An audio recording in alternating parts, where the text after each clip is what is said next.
Disiarkan langsung dari Kementerian Kesehatan Republik Indonesia, Radio Kesehatan untuk Indonesia yang lebih sehat. Selamat pagi Sobat Sehat dimanapun kamu berada. Baik yang menyaksikan melalui live Instagram Kementerian Kesehatan maupun yang mendengarkan melalui aplikasi siaran Radio Kesehatan dan juga di website kami di radiokesehatan.kemkes.go.id. Sobat sehat, antibiotik ini biasanya diberikan oleh dokter ya atau tenaga kesehatan bersama dengan obat-obatan lainnya sebagai bagian dari perawatan saat kita sakit. Namun perlu kita pahami tata cara menggunakan antibiotik yang benar sesuai dengan resep dokter. Pada talk show keluarga sehat kali ini, kita akan membahas tentang konsumsi antibiotik harus dengan resep dokter yang akan dijelaskan secara langsung oleh Dr. Dedi Suyanto, spesialis farmakologi klinik dari Rumah Sakit Hasan Sadikin. Selamat pagi, Dr. Dedi. Pagi, Wira. Pagi sobat sehat semua. Gimana kabarnya hari ini, Dok? Alhamdulillah sehat. Ya, makasih. Alhamdulillah, semoga sobat sehat di rumah juga dalam keadaan sehat ya. Nah, sobat sehat di pagi hari ini sebelum kita bahas mengenai antibiotik secara lanjut nih, saya mau ingetin sobat sehat bagi yang punya pertanyaan terkait topik hari ini bisa langsung menuliskannya di kolom komentar atau SMS WA langsung di nomor 082136362018. Nah, mungkin untuk memulai perbincangan mengenai konsumsi dari antibiotik bisa dijelaskan terlebih dahulu sebenarnya antibiotik ini sebenarnya obat seperti apa sih, Dok? Ya, baik. Wira dan sobat sehat semua. Antibiotik itu adalah suatu obat ya tentunya ya. Eh, Adalah setiap substansi kimiawi, jadi zat kimia yang kita ambil dari makhluk hidup juga, biasa makhluk hidup, mikroorganisme juga, yang mempunyai kemampuan untuk melakukan menghambat pertumbuhan bakteri atau juga membunuh bakteri yang disebabkan untuk menghambat bakteri yang menginfeksi tubuh kita gitu ya. Nah, antibiotik itu sebetulnya bagian dari antimikroba. Kan ada makhluk-makhluk mikroorganisme kecil gitu ya yang merugikan tubuh, ada virus, ada bakteri, ada jamur, parasit dan sebagainya. Nah, kalau kita bicara antibiotik itu adalah zat yang mampu menghambat pertumbuhan bakteri. Gitu, Hmm, zat yang mampu menghambat pertumbuhan pertumbuhan bakteri bakteri. ya, Dok, Iya. antibiotik. Itu sobat sehat ya. Jadi kita tahu nih sekarang antibiotik itu obat apa. Nah, lantas kenapa sih, Dok, kita tuh sering kali menemui bahwasanya di setiap obat yang diresepkan, nggak setiap sih sebenarnya ya, cuman banyak waktu-waktu di mana kita tuh selalu menerima obat dari dokter tuh ada nih obat antibiotiknya. Kenapa, Dok, ini? Sebenarnya datanya saya kurang tahu pasti ya seberapa sering dipersepkan gitu. Tapi ada satu survei gitu ya di puskesmas, kita bicara di komunitas kan ya. Ketika sobat sehat akan berobat itu pasti ke dokter di praktik umum atau puskesmas dulu gitu ya. Nah, tapi memang range-nya antara 20 sampai 40% persepan Hmm. antibiotik. Artinya 2 sampai 4 dari 10 orang yang berobat itu resepnya ada antibiotik. Ya. Nah, Oh. kalau di atas 20% kita bilang tinggi ya, sampai 40% itu berarti tinggi. Nah, ini kenapa terjadi? Kita lihat sendiri secara epidemiologi ya. Epidemiologi adalah data lingkungan salah satunya ya, bahwa Indonesia itu kan daerah tropis. Daerah tropis itu memungkinkan sekali pertumbuhan banyak mikroorganisme, banyak bakteri salah satunya ya. Situasi yang menguntungkan gitu ya. Ditambah lagi dengan pola hidup masyarakat Indonesia gitu ya, yang sanitasinya juga kurang baik, hygiene-nya juga kurang baik gitu ya. Menyebabkan angka infeksi kita memang logikanya memang tinggi gitu ya. Ketika angka infeksi kita tinggi, akan diikuti dengan persiapan antibiotik yang cukup tinggi juga. Saya pikir satu hal yang logis. Oke, nah Ya, itu nih sobat sehat. Emang nggak selalu, cuman angka dari orang-orang yang mendapatkan antibiotik ini emang tinggi. Kenapa? Karena tadi udah dijelasin ya sama Dokter Dedi. Karena di Indonesia nih iklimnya cenderung tropis itu ya dok, yang menyebabkan ya, banyak sekali pertumbuhan mikroorganisme yang menyebabkan kita mudah banget nih untuk terinfeksi itu. Nah, gimana sih dok, dokter itu menentukan dosis antibiotik berdasarkan penyakit yang diderita pasien? eh, sebelum ke dosis ya, biasanya dokter itu akan menentukan Mm. ini penyakit infeksi atau tidak. Kita bicara Oke. infeksi berarti bicara infeksi oleh bakteri ya, karena kita ada antibiotik. Nah, dengan keilmuannya dokter akan melakukan investigasi.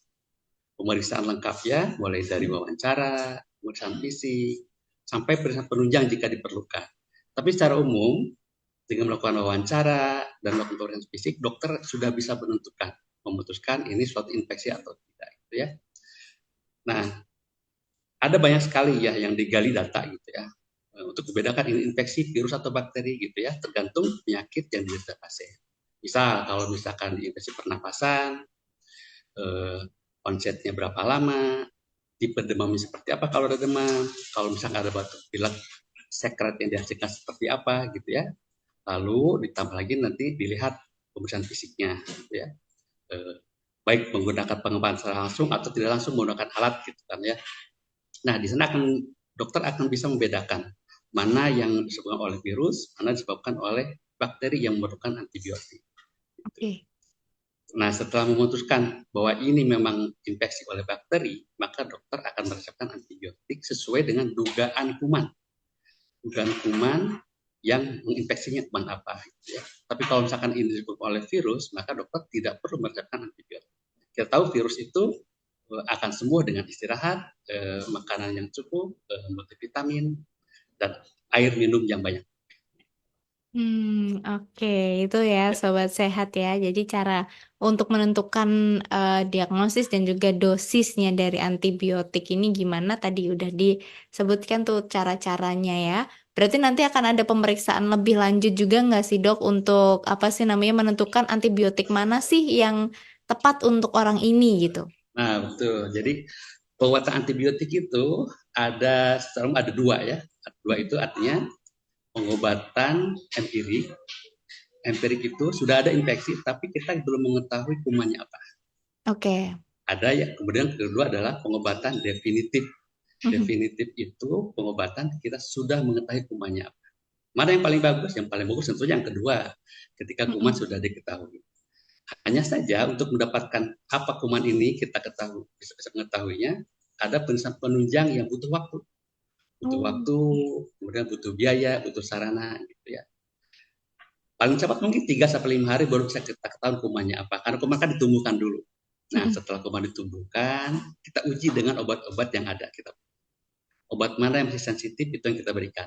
Itu satu ideal seperti itu. Tapi kan pasien tidak menunggu itu.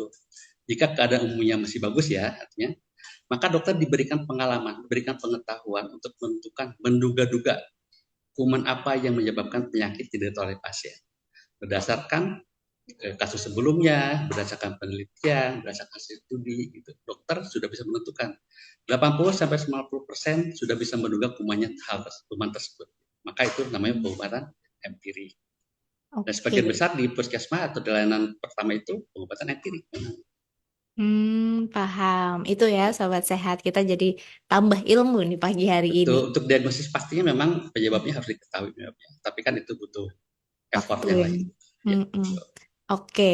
Nah, kalau kita udah ngomongin tadi ada pengobatan empirik, kemudian yang khusus juga, berarti kan kita tahu nih, antibiotik berarti nggak hanya satu aja ya, dok.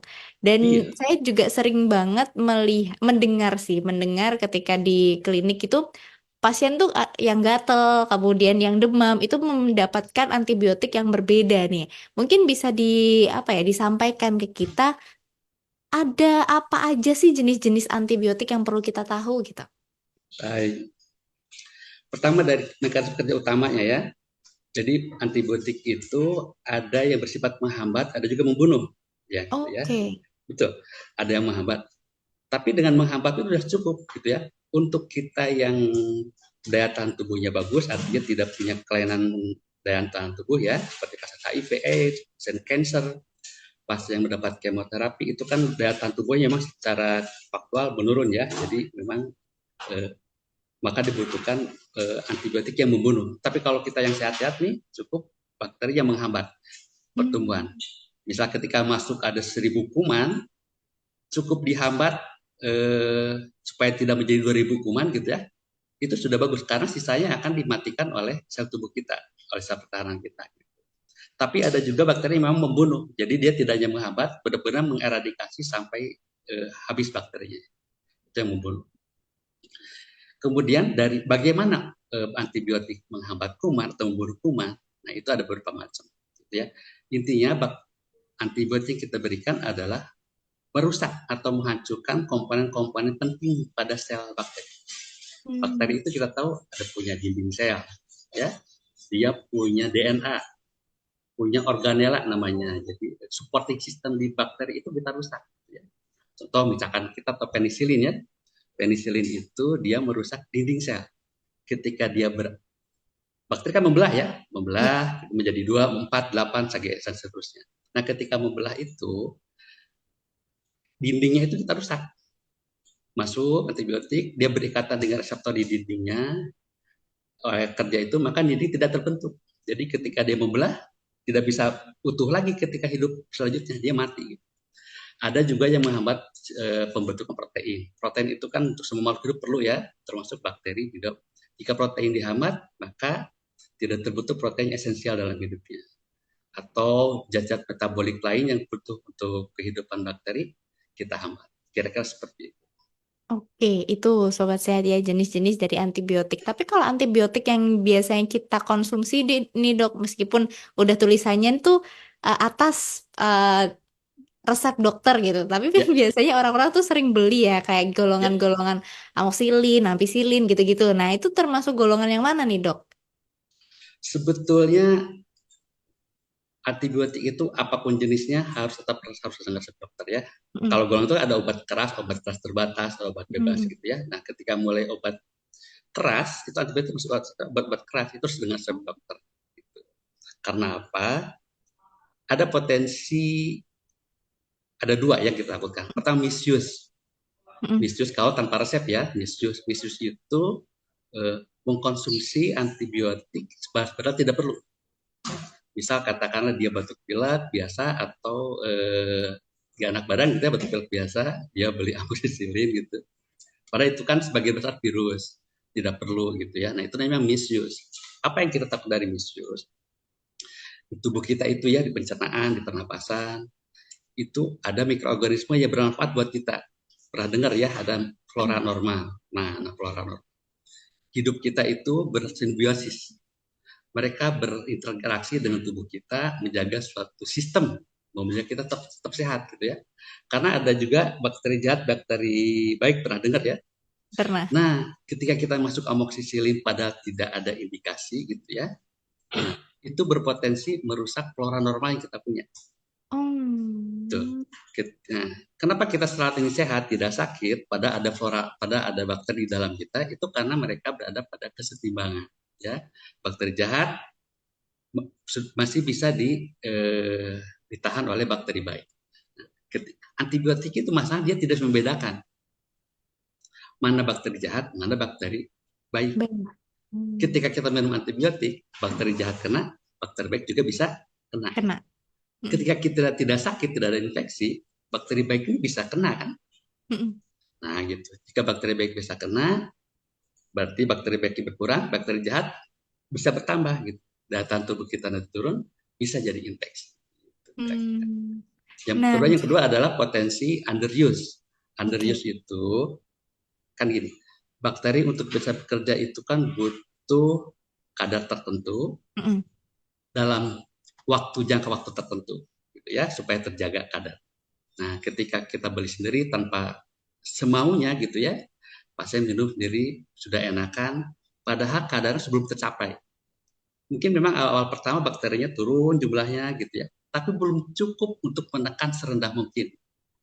Nah, ketika antibiotik kita hentikan tiba-tiba, jadi ada potensi bakteri yang belum mati ini dia mm. tumbuh lagi. Meskipun keluhan sudah membaik, karena memang sudah turun sebagai besar. Membaik, demamnya hilang, kata kalau diare mulai berhenti gitu ya. Tapi ada sisa bakteri yang belum mati secara total. Kira-kira seperti itu. Oke, nah itu sobat sehat makanya nggak boleh ya meskipun kita udah tahu nih, ah kemarin dokter saya ngasih ini gitu, berarti ini obat saya ini lagi nggak ya Nggak sobat boleh. sehat harus dengan resep dokter gitu. Kemudian dok, untuk orang yang mungkin sudah terdiagnosis penyakit yang karena infeksi bakteri gitu, berapa Ya, kali sih dalam sehari kiranya pasien ini harus mengkonsumsi antibiotik dan apa jadinya kalau nggak disiplin nih mengikuti resep dokter dalam meminum antibiotik? Soalnya kan orang-orang tuh kadang gitu dok, ketika udah sembuh, udah deh selesai gitu. ya, seperti yang tadi sampaikan ya bahwa eh, untuk bisa menghambat bakteri atau membunuh bakteri ya, tergantung sifatnya tadi, untuk bisa menghambat bakteri itu kan butuh kadar tertentu ya. Mm-mm. Jadi dalam dalam tubuh bisa kalau infeksinya di kulit, berarti harus sampai ke jaringan kulit. Infeksi di paru-paru harus sampai jaringan yang cukup, kadar yang cukup di paru-paru. Nah, kadar untuk menghambat pertumbuhan bakteri ini kita namakan sebagai kadar hambat minimal atau istilahnya minimum inhibitory concentration. Butuh ada kadarnya. Nah, ada beberapa tipe ya. Yang pertama, ada antibiotik yang untuk bekerja dengan maksimal untuk membunuh bakteri itu enggak dengan mengadakan perbandingan kadar puncaknya. Oke. Jadi ini kadar minimal tadi yang kita butuhkan, gitu ya, garis ini. Kemudian ini adalah kadar puncaknya. Semakin tinggi perbandingan yang ini dengan yang ini, berkali-kali lipat, maka dia sudah berhasil membunuh bakteri yang kita harapkan, gitu ya. Itu bisa 10 kali, 12 kali, kira-kira gitu ya. Nah, dan itu tidak perlu lama-lama. Cukup satu waktu aja, sekali konsentrasinya tinggi, dia berhasil bekerja, gitu ya. Selama 7 hari, katakan gitu. Nah, itu cukup satu kali aja. Nah, namanya concentration dependent. Itu cukup sekali aja, sehari sakit. Tapi ada juga yang dia tidak perlu tinggi kadar puncaknya, cukup 4 sampai 5 kali aja dari kadar yang ini nih kita butuhkan. Tapi dia harus terjaga sepanjang hari. Hmm. Katakanlah dalam 24 jam, setidaknya 12 jam ini di atas kadar ini, 4 sampai 5 kali. Itu kita namakan sebagai time dependent. Nah, itu makanya ada obat yang berikan 2, 3, atau bahkan sampai 4 kali sehari. Karena untuk menjaga ini. Nah, ketika pagi kita minum, mungkin menjelang siang, dia udah mulai turun nih di bawah ini kadarnya. Nah, maka Hmm. masuk dosis berikutnya. Kira-kira begitu. Kemudian tipe ketiga ada juga yang dia tidak masalah setinggi apa konsentrasinya atau seberapa lama dia berada di atas kadar yang dibutuhkan. Yang penting jumlah yang masuk dalam 24 jam. Jadi Hmm. dia boleh diberikan, bisa kalau satu hari kita butuh 2 gram. 2 gram itu kan bisa 2 kali 1 gram, bisa 1 kali 2 gram, atau 4 kali 1/2 gram. Tidak Hmm. masalah. Gitu. Itu siapa tahu, itu hanya dokter yang tahu. Gitu. Oke. Nah, tuh. Dan itu Bagaimana jika, macam-macam. ya, Enggak, lanjut dulu dokter, lanjut ya, dulu. ya, bagaimana kalau misalkan tadi pasien tidak mematuhi aturan tersebut? Misal nih, ada obat yang harus 4 kali sehari. Mm-mm. Dia di tengah hari udah enakan. Seperti itu memang, sebagian besar seperti itu. Antibiotik yang bekerja itu, gitu ya, jam-jam pertama juga dia sudah mulai bekerja. Ketika bakteri sudah turun, perbaikan gitu ya. Pagi minum, siang, sore udah baik. Padahal malam harus masih minum loh, gitu. Tapi karena udah baikan, dia berhenti aja. Nah, yang malam ini dosis tidak masuk kan? Berarti Ya, target kadar yang kita butuhkan untuk membunuh secara optimal tidak tercapai. Gitu. oke. Nah, itu sobat sehat ya. Jadi emang macem-macem untuk pemberian dosis antibiotik ini. Jadi Ya, nggak boleh sembarangan ya, sobat sehat ya. Dan kalau udah dikasih tahu 4 kali sehari, ya udah 4 kali sehari. 3 kali sehari, ya, 3 kali sehari. Nah, dok, pertanyaannya adalah selain biasanya pasien itu menghentikan obatnya tengah-tengah ya, ada ya. juga yang gini dok, misal nih, oh udah baikan nih, ya udah saya berhenti. Terus nanti merasa nggak enak lagi, itu obat diminum lagi gitu, besokannya misalkan. Itu boleh Ya. nggak sih dok kayak gitu? Nggak boleh ya, nggak boleh. Karena gini, eh, ini waktu yang sama atau waktu yang berbeda? Waktu yang berbeda. Waktu yang berbeda setelah selang berapa lama obat disimpan dulu gitu ya? Iya, misalkan nih Oh dok itu, sembuh nih sehari ini gitu. Terus besok mm-mm. atau besokannya kok nggak enak lagi ya? Kita ulang minum obat sisa dari antibiotik yang kemarin gitu dok. Nggak boleh ya dok? Ya kalau misalkan kebetulan kumannya masih peka gitu ya, karena gini, yang tadi saya bilang, kenapa tidak boleh menghentikan sebelum waktunya gitu atau sebelum dosis yang kita harapkan tercapai? Karena kuman-kuman yang berhasil bertahan ini, ketika perbaikan tubuh ya, kuman-kuman yang kuman berhasil bertahan ini, dia akan bertambah banyak ya tadi. Masuk akal jika beberapa hari kemudian dia akan timbul keluhan lagi karena kuman yang tadi belum mati dia bereplikasi tambah banyak lagi menimbulkan keluhan lagi. Nah, sayangnya kuman-kuman tersebut punya potensi sudah bisa mengakali obat antibiotik kita berikan gitu ya.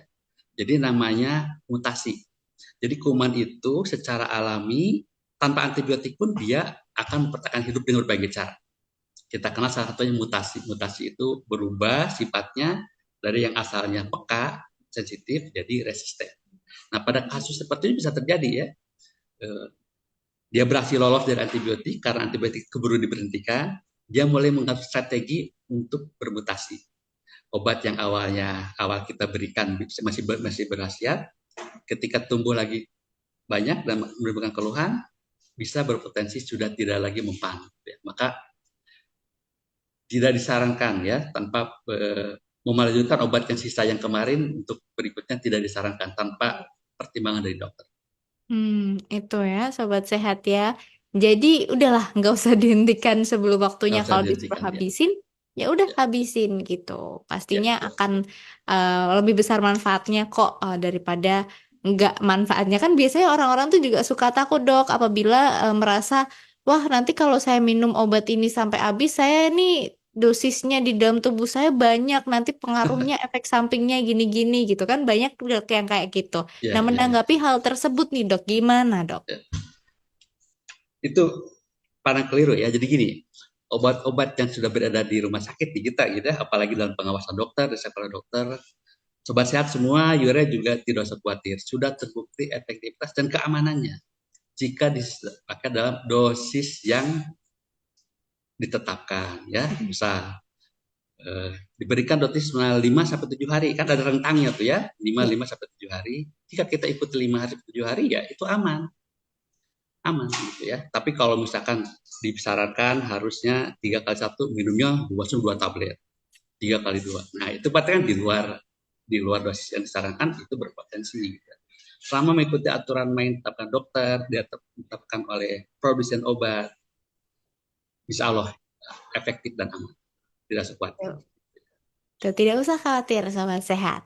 Kemudian, Dok, tadi kita udah bahas tuh mengenai pemberian dosis ya. Ya. Kemudian karena kita tadi udah bahas efek sampingnya ya, Dok ya. Hmm. Langsung aja, misal untuk antibiotik sendiri ini, ada nggak sih, Dok, efek samping yang bisa dialami oleh pasien meskipun dia itu meminumnya dengan cara yang Ya, benar gitu. Nah, apabila betul. mengalami efek samping, nah, apa yang harus dilakukan? Dua pertanyaan itu. Baik, Yura dan sobat sehat semua ya. Eh, Sebagaimana obat pada umumnya ya, antibiotik kan obatnya, obat apapun yang diberikan kepada manusia itu selalu ada potensi efek samping. Karena jarang sekali obat yang memiliki satu efek yang kita harapkan tentunya ya. Nah, jarang sekali. Biasanya obat memang selalu punya efek lain yang kita namakan efek samping. Efek samping itu efek yang tidak diinginkan yang terjadi pada dosis lazim, ya. Karena ada efek toksik. Kalau efek toksik itu memang kita minum obat yang banyak, gitu ya, langsung 5 tablet itu efek toksik. Tapi kalau efek samping obat pada dosis yang lazim. Nah, efek samping ini ada dua, ada yang bisa diprediksi, ada juga yang tidak diprediksi. Nah, yang sebagian besar bisa diprediksi, sebagian besar. Yang tidak diprediksi hanya kecil ya. Apa yang bisa tidak diprediksi? Alergi. Ya, alergi itu kan bawaan orang yang tidak bisa diprediksi. Makanya makanya perlu ke dokter. Kenapa? Dokter akan menanyakan, ada alergi nggak dengan obat Pak, Bu, gitu ya. Pasti ditanya. Nah, ketika ada ketika ada, dokter akan mempertimbangkan, akan sangat lebih berhati-hati dalam memilih obat. Nah, alergi ini tidak bisa ditebak, gitu ya. Kemudian yang kedua adalah yang bisa ditebak. Yang bisa ditebak ini terkait dengan pertama sifat fisikokimia obat. Ada obat yang memang dibuatnya bersifat asam ya, sebagai besar. Asam atau asam lemah. Nah, ada yang ketika diminum dia mengiritasi lambung, maka akan timbul tidak enak di perut, mual, bahkan sampai muntah gitu ya. Nah, makanya dokter akan menyarankan minum obat setelah makan katakan gitu ya. Itu efek samping. Ada juga yang mengakali dengan teknologi. Jadi obat itu dibungkus dengan selaput, namanya pernah dengar ya, ada obat terselaput gitu ya. Maka itu untuk menghindari iritasi lambung. Itu yang bisa efek prediksi. Kemudian ada juga memang obat-obat yang secara mekanisme kerjanya dia juga bersifat merusak organ tertentu gitu ya. Jika diberikan itu, ini pun jika diberikan secara lama.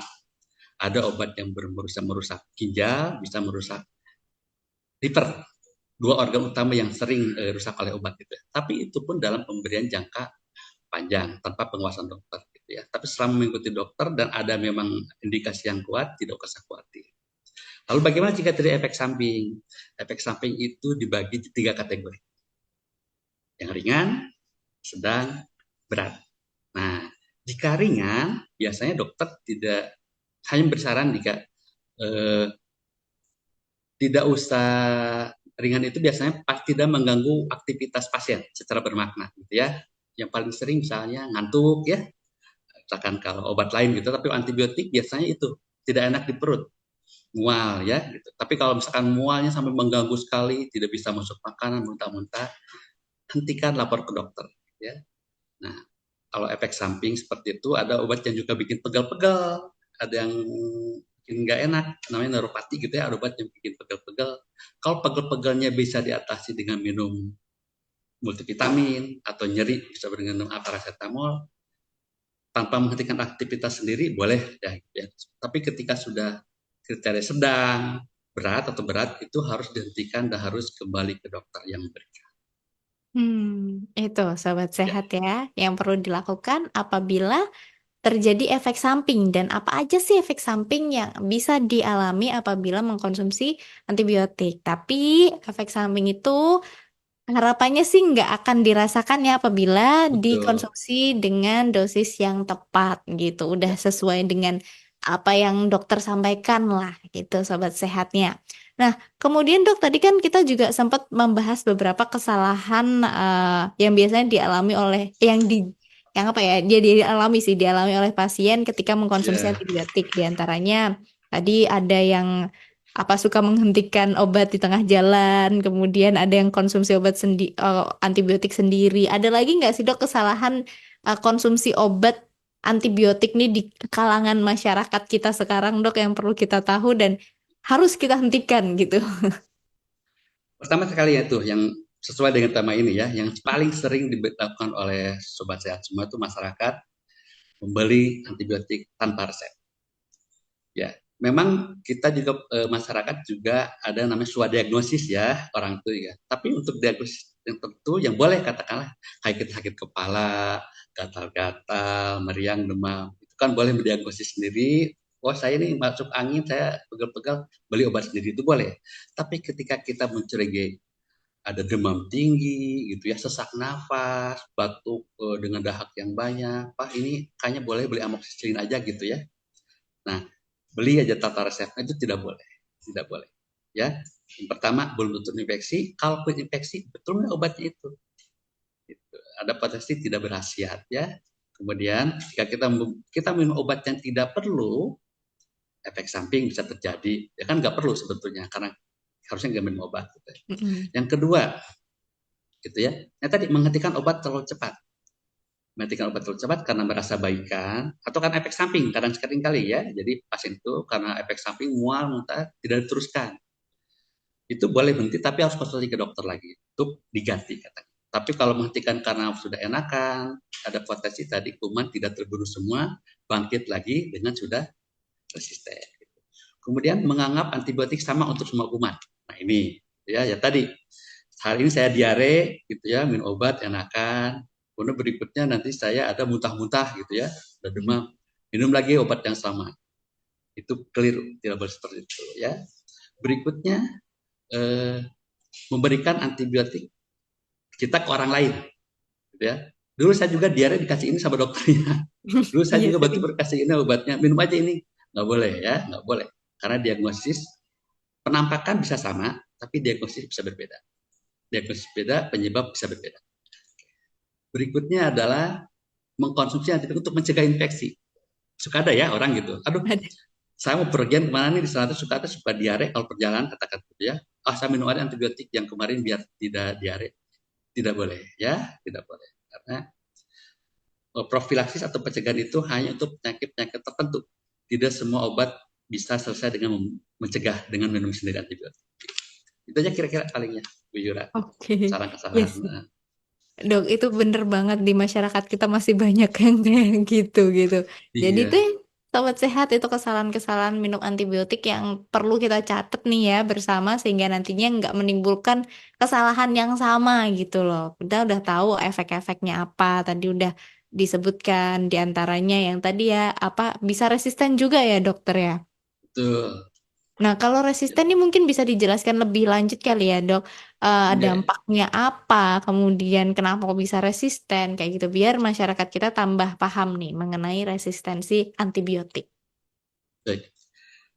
Resisten itu secara bahasa kan kebal ya, Mm-mm. kebal, tidak mempan gitu ya. Ya artinya resisten antibiotik artinya suatu keadaan ketika kuman tidak lagi berespon terhadap antibiotik kita berikan.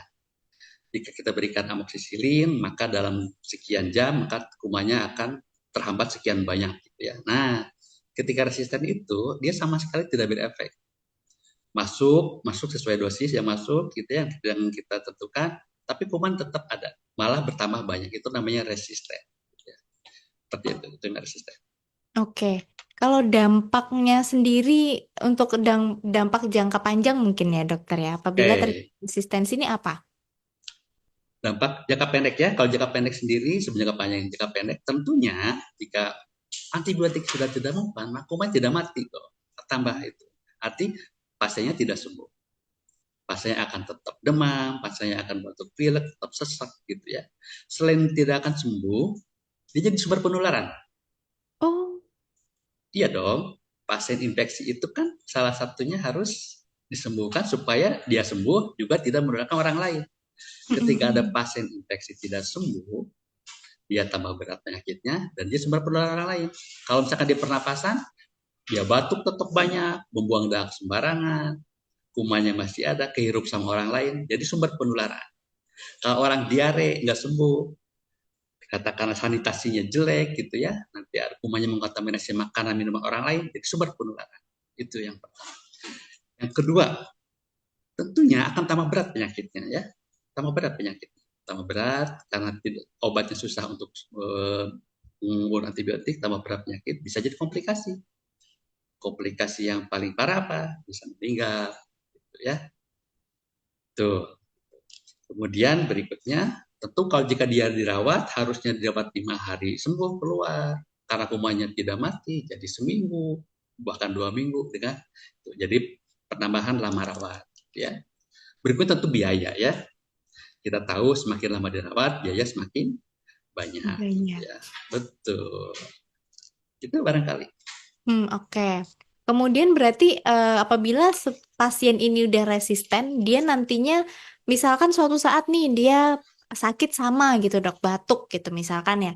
Kemarin juga batuk, tapi kemarin nggak selesai nih pengobatan sampai resisten. Berarti untuk berikutnya dia udah nggak bisa dapat antibiotik yang sama lagi ya dokter ya? Tuh. Untuk mengenai resistensi atau tidak memang ada pemeriksaan khusus ya. Jadi memang Oh, kuman paham. itu. Jadi kita tidak bisa menebak bahwa kuman saya masih resisten atau tidak gitu. Tapi kira-kira seperti ini. Kuman yang pernah mendapat paparan satu obat tertentu, Mm. ketika dia dipaparkan obat yang sama berikutnya, ada risiko dia sudah tahan. Itu kan kayak seperti kebutuhan dasar makhluk hidup ya. Ketika ada situasi yang tidak menguntungkan, ada menyerang kita, maka jika dia berhasil bertahan, dia akan mempelajari supaya serangan tersebut tidak lagi mempan ke dia. Seperti itu. Yang tadi saya bilang tadi ya. Nah, Mm-mm. ketika kita katakan ada batuk pilek sebenarnya tidak perlu antibiotik ya, tapi kan Oh batuk pilek iya. ketika ada komplikasi pneumonia, katakanlah radang saluran napas bawah, itu kan minum antibiotik. Ya. Nah, minum antibiotik. Jika saat itu tidak tuntas, kita terserang lagi pneumonia lagi gitu ya, maka obat yang kemarin itu ada kemungkinan, ada risiko tidak mempan. Gitu. Mm. Baik dari mana tahunya? Nah biasa dokter jika dia mencurigai bahwa sudah terpapar obat, mencurigai resisten, maka dia akan diperiksakan pemeriksaan sampelnya. Kalau pneumonia diperiksakan dahaknya, kumannya apa, dia sensitif dengan obat apa saja. Ketika dia resisten dengan obat yang sebelumnya diberikan, maka itu tidak lagi jadi pilihan. Maka diberikan obat yang lain. Itu Hmm, kira-kira. oke. Jadi tidak serta-merta selalu resisten langsung kita tentukan, oh Tidak ini selalu, resisten. tidak ya, itu kan Hmm, satu butuh proses gitu ya. oke, Tapi kita. secara umum memang disebabkan karena tadi penggunaan yang tidak berdasarkan aturan. Nah, itu sobat sehat. Jadi penggunaan antibiotik yang tidak sesuai aturan ini banyak banget dampaknya ya, yang bisa kita tahu tadi efek sampingnya juga banyak banget kalau kita nggak sesuai resep dokter gitu. Kemudian sampai resisten. Ada lagi nggak dok yang mungkin apa ya sebagai warning lah supaya kita lebih waspada untuk mengkonsumsi antibiotik untuk dampak ketika kita apa ya nggak mengkonsumsi dengan benar gitu. Ya, pertama ya kita sama-sama ya. Memang yang menentukan antibiotik perlunya ada dokter ya, tapi kita juga harus kritis ya, gitu ya. Oke. Karena harus kritis dan cari info sebanyak mungkin ya. Kan kita tahu nih berdasarkan umur gitu mana keluhan-keluhan yang memang disebabkan oleh virus, mana yang oleh bakteri gitu ya. Eh, nah kita juga sebagai pasien tidak harus selalu minta antibiotik setiap kita datang ke dokter gitu ya. Tidak setiap demam butuh antibiotik, tidak setiap sesak butuh antibiotik, tidak setiap diare butuh antibiotik. Ketika kita berobat ke dokter, dokter katakanlah meresepkan antibiotik. Bukan kita meragukan ya, bukan kita meragukan diagnosis dokter, tapi boleh kok dok, datang dok, penyebabnya apa dok? Oh, dok, oh iya bu, saya mencurigai ibu, katakanlah diarenya ada darahnya, ada lendirnya, itu khas katakanlah. Oh iya bu, ini khas bakteri bu, itu kalau virus seperti maka saya antibiotik. Tapi kalau misalkan demam tidak terlalu tinggi gitu ya, onsetnya juga tidak terlalu, onset tuh durasinya belum terlalu lama gitu ya, keadaan umumnya bagus. Karena keadaan umumnya penampakan juga bisa menentukan ya, bakteri itu keadaan umumnya cenderung berat gitu ya, Hmm. tapi kalau virus cenderung ringan ya. Tidak dehidrasi berat kayak itu, tidak ada darah kalau diare ya. Boleh menanyakan, dok saya udah butuh antibiotik belum ya saat ini? Kira-kira seperti itu. Oke, Boleh. berarti harus kritis ya dok ya sebagai Betul, kritis pasien. sama dok. Oke, nah kemudian dok untuk di Rumah Sakit Hasan Sadikin sendiri ada nggak sih dok program pengendalian resistensi antimikroba? Kalau ada tuh gimana dok kalau di RS Hasan Sadikin? Baik. Baik, Jura. Sejalan dengan program pemerintah tentunya ya. Jadi karena resistensi antibiotik ini sudah jadi masalah global. Global artinya apa? Jadi itu bukan hanya masalah Indonesia, tapi juga di dunia WHO concern terhadap ini. Karena memang ketika pasien masuk dirawat dan kumannya resisten, itu tuh kita banyak daya upaya yang kita berikan ya, banyak sekali menyita biaya, energi gitu ya ketika pasien gini. Seringkali pasien datang hanya untuk operasi katakanlah ya, operasinya selesai, bagus, mulus, tapi dia terinfeksi oleh kuman yang resisten. Nah, Hmm. maka jadi masalah global. Maka RSAS gitu ya, sejalan dengan program Kemenkes, kita juga melakukan upaya-upaya untuk mengendalikan. Karena resistensi itu tidak bisa dicegah, Oh. dikendalikan. Karena sifat alami kuman seperti itu. Dia akan berusaha mencari, menyesuaikan diri. Ya. Tapi ada yang cepat, ada yang lambat. Kita hanya mengurangi laju resistensi, mengendalikan. Ya.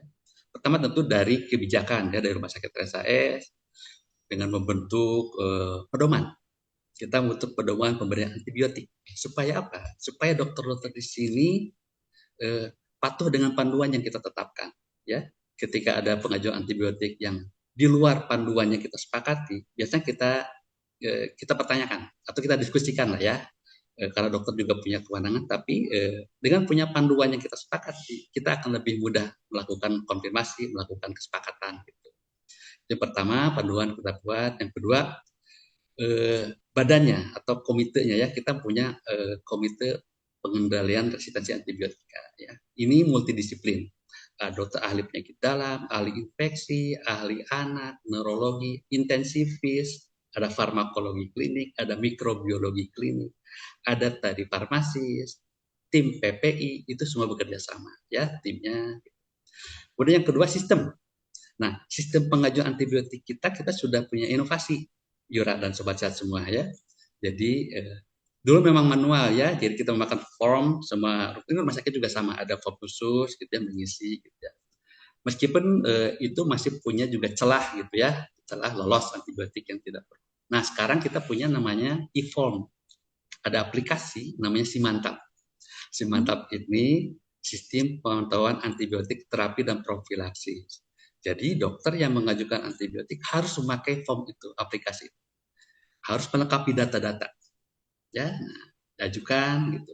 Jika data tersebut lengkap gitu ya. Jadi ada beberapa kategori. Ada kategori akses, tahu ya. Nanti ada kategori, kalau dulu antibiotiknya lini 1, lini 2, lini 3 kira-kira gitu. Nah, untuk lini 1 ini setiap dokter boleh meresepkan tanpa persetujuan kita. Tapi ketika mulai lini kedua bahkan lini ketiga gitu ya. Nah, ini harus persetujuan kita melalui aplikasi tersebut. Jika datanya lengkap, indikasinya ada, dosisnya diminta sesuai, kita ACC. Tapi kalau misalkan data tidak lengkap, indikasinya tidak jelas, gitu ya, biasanya kita pertanyakan ulang gitu. Intinya apa? Dengan sistem tersebut, pemberian antibiotik lebih terkendali. Kira-kira Oke. gitu. Berarti sudah ada sistemnya nih di RS Hasan Betul. Sadikin, Sobat Sehat. Jadi lebih nantinya lebih terstruktur lagi, Ya, sistematis lagi gitu dalam pemberian antibiotik untuk mencegah resistensi. Terus untuk progresnya sendiri dok, atau mungkin keberhasilan ya dari program ini selama Hasan Sadikin menjalankannya tuh gimana dok? ya baik.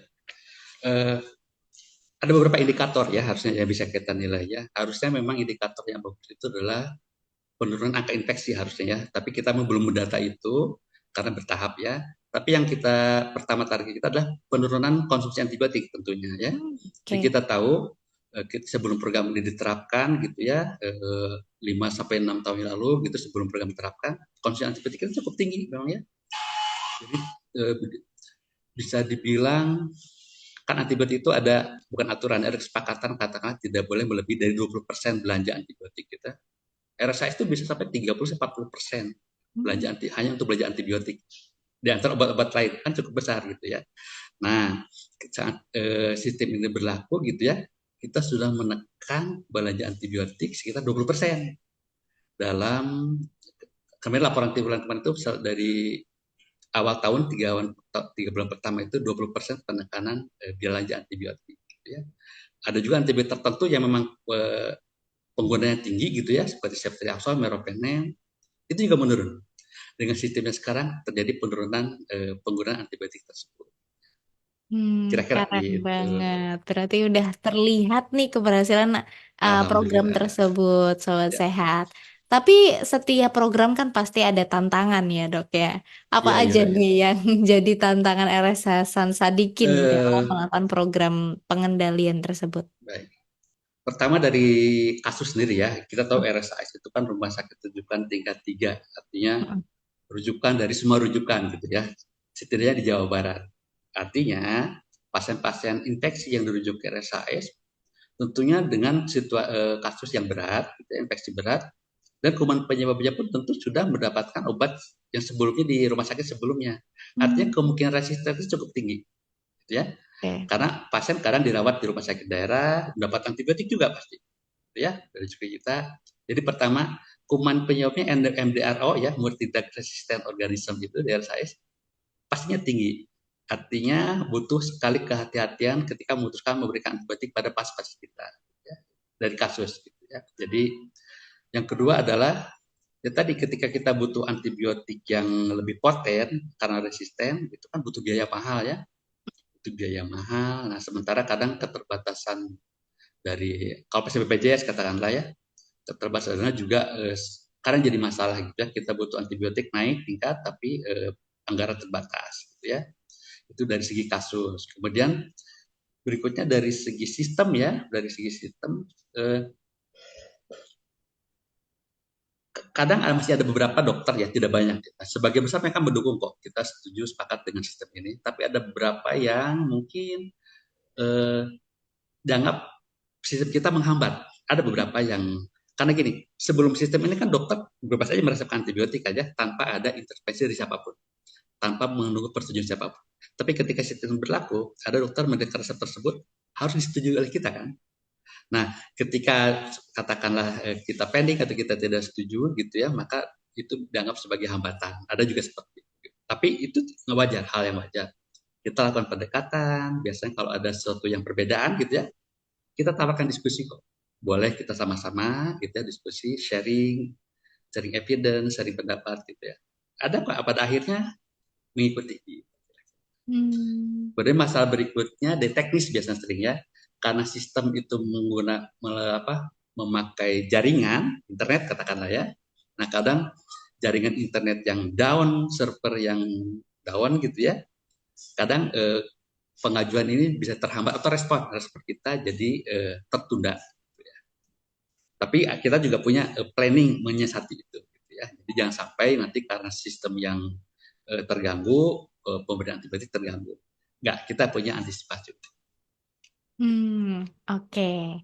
Meskipun ada tantangan, cuman kan keberhasilannya juga sudah bisa Ya, terukur ya, Dok ya. Semoga aja bisa iya. jadikan nanti percontohan juga untuk vaskes-vaskes lainnya Boleh? sehingga nantinya pengendalian ya dari antibiotik ini bisa dijalankan dengan baik sehingga Iya, nantinya angka resistensi juga akan lebih kecil. Nah, iya. Dokter, tadi kita udah bicara banyak mengenai antibiotik ya dari saya, tapi nih ternyata ada beberapa sobat sehat yang juga ingin bertanya, dokter, dari Instagram maupun dari WA. Tapi terlebih dahulu kita akan jeda. Dan untuk sobat sehat yang udah bertanya, jangan kemana-mana karena pertanyaannya akan dijawab langsung oleh dokter Dedi setelah pesan-pesan berikut ini. Dan bagi yang belum tanya nih dan masih pengen tanya, boleh banget langsung aja ya di kolom komentar atau SMS WA langsung di nomor 082136362018. Kita akan kembali lagi setelah jeda pesan-pesan kesehatan berikut ini.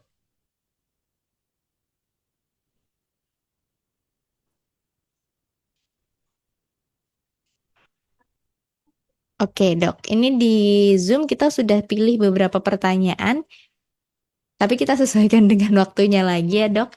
Jadi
Kita kembali lagi dalam Talkshow Keluarga Sehat yang masih berbincang mengenai konsumsi antibiotik harus dengan resep dokter nih Sobat Sehat. Masih bersama Dr. Dedi Suyanto SPFK dari Rumah Sakit Hasan Sadikin.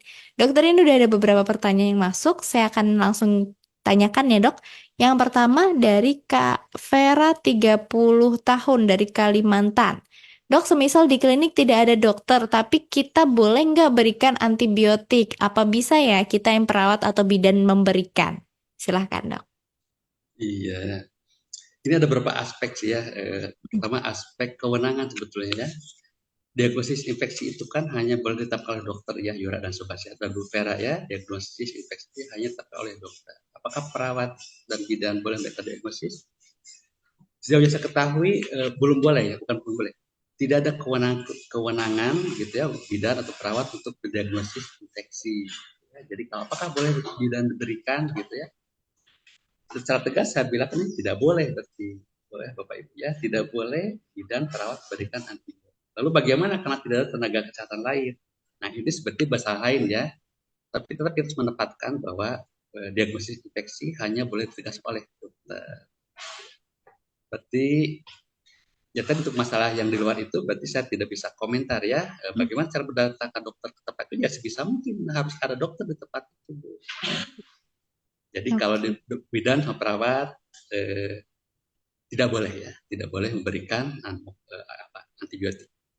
Oke, jadi harus dengan resep dokter lagi-lagi Iya, karena betul. kewenangan dari perawat dan bidan itu belum sampai sana dan mungkin bisa memanfaatkan fungsi kolaboratif ya dok ya. Oh iya Jadi, boleh betul. Ya, jadi masyarakat dan media banyak ya gitu. Di tuh. dokternya ada dokter pengampu betul. Dokter Mm-mm. pengampu di puskesmas. Setuju. Nah, itu ya. Jadi mungkin sekarang dengan teknologi yang ada sekarang, mungkin nanti bisa tuh, mungkin di daerah terpencil dok, yang sulit Iya banget sih betul. akses ke Paham, dokter paham saya. gitu, bisa tuh kolaborasi Betul. dari media-media yang ada sekarang. Itu ya untuk Bu Vera, semoga terjawab. Tapi untuk perawat dan bidan, nggak boleh langsung memberikan tanpa resep dokter. Ya. Semoga terjawab. Kemudian ini dok dari Kak Leni Diah 2. Ini pertanyaan juga sering banget muncul dok ketika kita bahas obat. Iya. Apakah obat antibiotik bisa merusak ginjal? Oke. Silakan. Jadi gini, obat ya pada umumnya ya tidak hanya antibiotik aja. Obat itu eh, setelah masuk tubuh, ya harus dikeluarkan kan ya, harus dikeluarkan. Nah, organ utama yang mengeluarkan zat-zat obat itu salah satunya adalah ginjal. Ginjal. Jadi eh, punya potensi merusak ginjal. Tentu ya ada potensi. Kita bilang potensi karena tidak selalu terjadi. Lalu kapan itu terjadi? Yang pertama jika pemberian kronis terus menerus, gitu ya. Kan penyakit itu ada akut, ada kronis. Infeksi juga sama, ada infeksi akut dan infeksi kronis. Kronis. Nah, infeksi-infeksi yang kita alami di komunitas, gitu di masyarakat itu kan sebagai besar infeksi akut ya. Yang kronis itu salah satu TBC. Kalau TBC itu kronis ya. Kalau untuk yang akut itu kayak diare, demam, tifus ya, tifoid gitu ya, pneumonia itu akut. Nah, obat-obat yang diberikan secara akut itu kan tidak lebih dari 2 minggu. Tidak lebih dari 2 minggu. Nah, dari hasil uji, dari studi, obat-obat tersebut jika diberikan maksimal 2 minggu, itu tidak merusak ginjal pada dosis lazim. Pada dosis lazim ya, dosis lazim. Nah, jadi Bapak Ibu tidak usah khawatir jika obat yang diberikan hanya 2 minggu di rumah sakit, obat 2 minggu tidak akan merusak ginjal. Bukan tidak akan, kecil resiko merusak ginjal kalau sudah diuji aman, gitu ya. Tapi ketika obat itu diberikan kronis, penyakit kronis gitu ya, karena kan penyakit kronis jarang ya, TBC katakan, TBC itu obatnya aman untuk ginjal, terbukti ya 6 bulan bahkan 9 bulan bahkan ada yang 2 tahun itu aman. Jadi kembali tidak usah khawatir gitu ya, selama dalam pengawasan dokter gitu. Tapi ada juga obat yang memang bukan hanya pemakaian yang lama, tapi memang sifatnya juga memang merusak ginjal. Ada obat antibiotik contohnya adalah golongan aminoglikosida, amikasin, gentamisin, atau gabisin. Nah, itu memang secara bawaan dia gitu memang merusak ginjal. Gitu. Tapi kembali, jika pada dosis yang tepat dan dapat pengawasan dokter, tidak khawatir. Dokter akan melakukan pemeriksaan fungsi ginjal secara rutin. Jadi tidak usah khawatir gitu ya. Misalkan sudah masuk golongan aminoglikosida selama 5 hari, Hmm. dipantau fungsi ginjal bagus, kalau masih perlu lanjut. Tapi kalau ketika ada tanda-tanda penurunan fungsi ginjal, biasanya kita evaluasi, kita stop atau kita cari ganti yang lain. Hmm. Gitu kira-kira. Oke, itu ya untuk Kak Leni Diah 2, apapun yang selama dalam pengawasan dokter itu insya Allah aman gitu. Sudah ada lah aturan-aturannya, SOP-SOP-nya biar nggak ada tuh kerusakan-kerusakan ke organ lainnya seperti itu. Tapi kalau sendiri nih memutuskan untuk mengkonsumsi sendiri dalam waktu yang lama, apalagi nggak benar konsumsinya, nah ya itu wassalam lah ya kayaknya udah di luar Iya. kuasa dokter lagi kan udah diingatkan berkali-kali kalau nggak boleh gitu harus dengan resep dokter. Kemudian terakhir dok sebelum kita ke pesan sehat ya dari Kak Prayuda Utama Official 29 tahun dari Jambi. Dok saya alergi antibiotik sudah tes pack suntik alergi positif juga. Apa yang salah dengan saya ya dok? Terus apa ada pengganti antibiotik yang lain katanya? Baik. Alergi ya, apa yang salah? Bukan salah ya. Jadi gini, manusia itu kan banyak sekali variasinya ya, variasi yang menentukan respon tubuh terhadap obat yang masuk. Ya. Nah, variasi yang memang tidak bisa ditebak, tidak bisa kita prediksi ada alergi. Ya, ada alergi itu disebabkan oleh hipersensitivitas. Hipersensitif artinya namanya juga hipersensitif ya. Ketika orang yang pada umumnya bereaksi biasa saja terhadap obat, tidak ada reaksi yang menyakitkan, tapi pada orang tertentu, kata pada para periode ini bereaksi yang tidak diinginkan, gitu ya. Mulai dari alergi itu mulai dari yang ringan, katakan gatal-gatal bisa sampai berat, ya. Tapi sebagian besar ringan. Nah, bagaimana dok kalau misalkan saya butuh antibiotik ternyata alergi? Maka tadi dokter akan menanyakan ada alergi atau tidak, gitu ya. Bahkan ketika sudah ada alergi, maka dokter akan berhati-hati menentukan pilihan berikutnya. Jika sudah alergi, bagaimana? Dokter akan pertama akan menentukan ya, diagnosis dulu. Diagnosis infeksi harus tegak. Ketika diagnosis infeksi harus tegak, harus diobati dong penyakit infeksi. Nah, ketika harus diobati, mau tidak mau, antibiotik harus masuk. Nah, ketika ada alergi obat tertentu, alergi itu biasanya satu golongan gitu ya. Satu golongan itu dokter akan tahu, dia akan tahu di satu golongan mempunyai potensi alergi juga sama, namanya cross reaction atau cross alergi, gitu ya. Kita tahu golongan penisilin ada amoxicillin, ampicillin, piperacillin, gitu ya. Nah, ketika kita alergi amoxicillin, maka di golongan penisilin kemungkinan besar alergi. Nah, dokter akan memilihkan golongan lain. Apa golongannya? Nanti dokter akan punya daftarnya, punya listnya ya. Alergi penisilin, maka tidak boleh diberikan obat yang ini. Boleh diberikan obat yang ini. Gitu ya.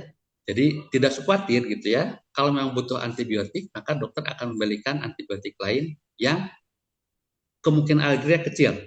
Itu pun dengan pengawasan pasti, dengan pengawasan ya. Kalau misalkan lewat alerginya berat, berat tuh sampai berat ya, berat bisa sampai mencabut nyawa gitu ya. Dan tetap butuh antibiotik, maka pasien tidak boleh diberikan antibiotik tanpa pengawasan dokter, harus dirawat. Hmm. Karena ketika kita diberikan antibiotik gitu ya, jika terjadi lagi alergi yang tidak diinginkan, maka sudah siap dengan pertolongan kira-kira.